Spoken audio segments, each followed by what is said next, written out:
ეს არის აკუმულატორი, რომელსაც ჩვენ ხმარობთ ვეიპინგში. ძირითადად არის ფორმატი 18650. რას ნიშნავს 18650? 18 მმ არის ამის დიამეტრი და 650 მმ არის ამის სიგრძე. პირდაპირ აწერია 18650. გვერდზე აწერია უკვე დასახელება, კონკრეტულად ამ მოდელის, ეს არის 25R, თუ არ ვცდები, ხო? და მერე წერია ფირმა. ანუ მისი გამოშვებულია და მე ქვევით უკვე რომელ წელს და რომელ კვირაში და ეს შემდეგ. გამოშვების წელი მოკლედ. ეს აკუმულატორები არის მაღალი ძაბვის. ანუ კონკრეტულად ეს აკუმულატორი, ეს მოდელი არის 20 ამპერიანი. ეს არის საკმაოდ მაღალი ძაბვა, ისე რომ პლუს მინუსი რომ მიედოს ერთმანეთს, უკეთეს შემთხვევაში გაფუჭდება.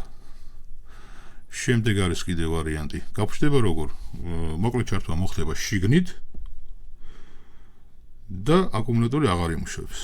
შეიძლება მოკლედ ჩართვა რომ მოხდება, კვამლი გამოუშვას. ეს ორი ვარიანტი კარგია. ანუ უბრალოდ დაზიანდება და უბრალოდ კვამს გამოუშვებს. შეიძლება ცეცხლი გაუჩნდეს. ამიტომ ნებისმიერი ვეიპ მოწყობილობა, რომელიც გაქვთ და რომელსაც ხმარობთ, უნდა ეცადოთ, რომ ჯიბეში როცა იდებთ ვეიპ მოწყობილობას, ანუ შიგნით დევს აკუმულატორი და ეს ვეიპ მოწყობილობა გასაღებებთან, ხურდებთან და ესე შემდეგ აი ამ რკინის ნივთებთან ერთად არ ჩაიდოთ. იმიტომ შეიძლება სრულიად შემთხვევით გამოვარდეს გაიხსნას თავსახური ვეიპ მოწყობილობის სრულიად შემთხვევით, ისე რომ თქვენ ვერც გაიგებთ, რომ გაიხსნა, მიედება ხურდაფულის ან გასაღების საშუალებით პლუსი მინუსზე და მოხდება ის, რაც მე უკვე ეხლა ვთქვი. თუ არის იზოლაცია სადმე ახეული, ეხლა გაჩვენებთ, დაუშვათ მოხდა ისეთი რაღაცა, რომ იზოლაცია აგვეხა. ხო, ყველაფერი ხდება, ხო? რაღაცას გამოედო და აიხა, ან რაღაც მოდში გაიჭე და აიხა. აი ესეთი ვარიანტი თუ მოხდა. მაშინ აუცილებლად ვცვლით ამ იზოლაციას. თუ ამ ადგილას მოხდა გაფუჭება იზოლაციას, სასწრაფო წესით ვაკეთებთ. იმიტომ რომ ამ ადგილას არის როგორც პლუსი, ისე მინუსი. აქ მხოლოდ მინუსია. აქ არის პლუსიც და მინუსიც. როგორც კი აი აქ ეს იზოლაცია გაფუჭდება, მაშინვე ვიღებთ ხსნით იზოლაციას და უყენებთ ახალ იზოლაციას. ძალიან მარტივია და ძალიან იაფია. აი მაგალითად შეგვიძლია აი ესეთი რაღაცები ვიყიდოთ, აი ეს არის იზოლაციები. აკუმულატორის 18650 სხვადასხვა ფორმატის აკუმულატორები არსებობს და ყველა ფორმატზე იყიდება. სხვადასხვა ფერები და ზოგი ნახატებით, ზოგი ისა, ზოგი ისა. ეს შევია ვერ გამოჩნდება. აი ესეთი რაღაცა. პატარა ფურცელს აგავს, ოღონდ შლანგივით არის. ეს იზოლაცია, რომელიც გაფუჭდა, რომელი იყო ახლა ეს? რომელიც გაფუჭდა, ამას ვიღებთ, ხსნით ამ იზოლაციას და ვდებთ იზოლაციის გარეშე, ანუ ამას პირდაპირ იმაში. და მე ფენით ვაკეთებთ. ეს არის აკუმულატორი ფორმატით 18650, რომელსაც გაუფშდა თერმოიზოლაცია. და ეხლა მე ამ თერმოიზოლაციას შევცვლი.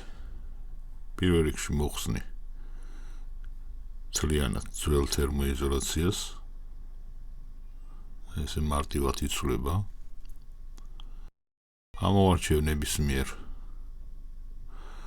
ფერის ახალ თერმოიზოლაციას. აი მაგალითად ამ ნახატებიანს ავიღებ ახლა. და ამას გავუკეთებ. ეს არის მილისებრი იზოლაცია. გავხსნი. ჩავდებ შიგნით ამ აკუმულატორს ისე რომ ორივე მხრიდან ახლავე ერთნაირი დაშორება კონდეს. ავიღებ ჩვეულებრივ ფენს, ჩვეულებრივი თმის ფენი, არ არის აუცილებელი ტექნიკური ფენი. და გავათფობ. ესე გავაკეთებ, რომ თლიანად ეს თერმოიზოლაცია გასფეს და შემოეჭიროს ამ აკუმულატორს. ისე რომ შიგნით ჰაერის ბუშტები არ დარჩეს. პრინციპში არასოდეს არ რჩება ჰაერის ბუშტები. ძალიან მარტივია ამის გაკეთება. ესე მთლიანად ყველა მხრიდან გავათბობ და თვითონ შემოეჭირება აკუმულატორს. ესე ამგვარად სულ რაღაც 1-2 წუთში შესაძლებელია აკუმულატორისთვის თერმოიზოლაციის შეცვლა. ისე რომ შემდგომი მოხმარება იყოს უსაფრთხო ამ აკუმულატორის. ძალიან მარტივია, მოკლედ და ამის გულისთვის შევიქმნით საშიშროებას. იმისი რომ ან ხანძარი გავაჩინოთ, ან ხელი დავიცვათ და ესე შემდეგ.